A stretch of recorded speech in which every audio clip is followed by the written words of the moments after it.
Barbara Bertrame, Giacomello, le deleghe sono Education e Università. Lei ha detto una cosa durante la conferenza stampa di presentazione: credo tantissimo nei giovani.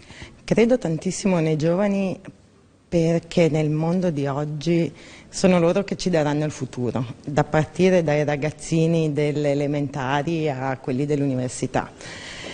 E hanno belle idee, i ragazzi hanno belle idee. Ho appena finito in azienda, alternanza scuola-lavoro, avevo dei ragazzi del Fogazzaro che sono stati bravissimi e ho visto che si sono impegnati tantissimo, pur essendo di terza superiore, che comunque è un'età molto particolare, e conoscevano il mondo e erano preparati su quello che facevano.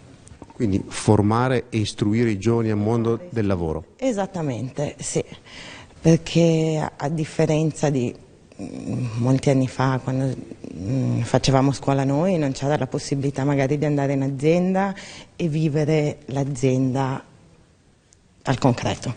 E invece adesso c'è questa bellissima possibilità. Io credo che sia molto utile per far vedere ai ragazzi a cosa andarne incontro. Lei si è formata negli studi dell'università all'estero. Secondo lei l'impronta sarà anche questa? Cioè, cercherà anche di spingere i ragazzi, insomma... Assolutamente sì.